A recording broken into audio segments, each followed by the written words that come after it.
I'm Veronica Fisher. I'm the Vice President of the Architecture Club. And I'm Victor Pihovic. I'm here with a couple of architecture club members and students here at Loyola. We're just going to ask them a few questions about 3D printing in their classroom. How have you in your classroom been using this technology?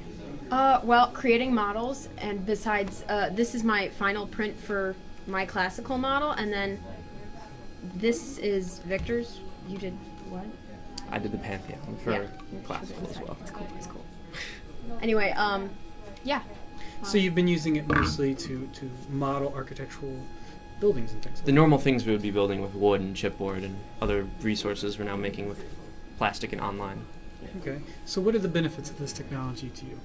More detail orientation and I guess quicker output. You don't have to spend as much time measuring and finding ratios because you can visually see what it's going to look like, and you have more details, and you can probably fit in more projects rather than... Definitely more accurate, because with wood and chipboard you have human error of carving things apart and they're not always perfect, whereas in the computer you can get it down to the exact decimal detail of every little inch you want to add to it.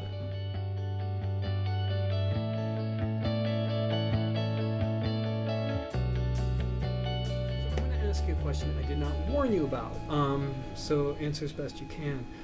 Is this a technology for everyone? I mean, is this a technology that you could see every student at Loyola being able to use? I definitely think so. It's pretty easy to pick up, especially some of the more simpler softwares and things like that.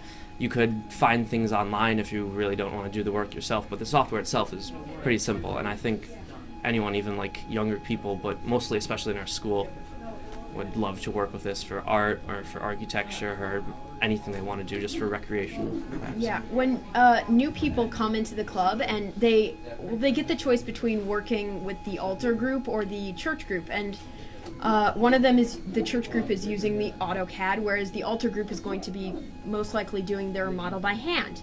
And people ask me, what is AutoCAD? And I like to explain it as a more complicated version of Minecraft, because it kind of is. It's very block, and you have to consider how to subtract and add and what tools to use, and it's really logical, and I can definitely see people using it in every day. I mean, there's technical help. You don't have to be like, how am I going to make this? You know, you can look up something, how to do it, and it's very systematic. Yeah, it's just as easy to pick up, in my opinion, as a video game, and it's probably just as fun.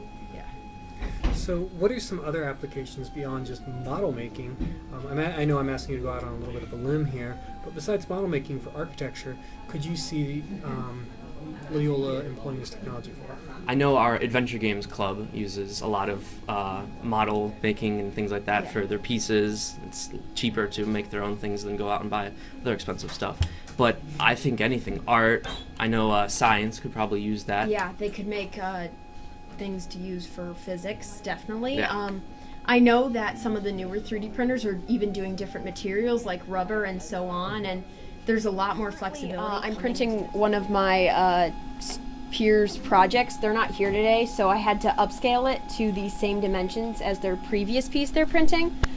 When you look at the screen, you can see how much percentage is done. It's already 7% in, and then the previously printed piece is this. This is the base for the model, whereas these are the columns and arches. Yeah, this is the base, how it printed. Currently, this is our 3D printer. Yeah. What's it doing right now? So currently it's printing the raft so that it'll be easier to take it off of the plate, as well as give it the ability to print supports so that we can print arches like this so that they're not totally collapsing in on themselves.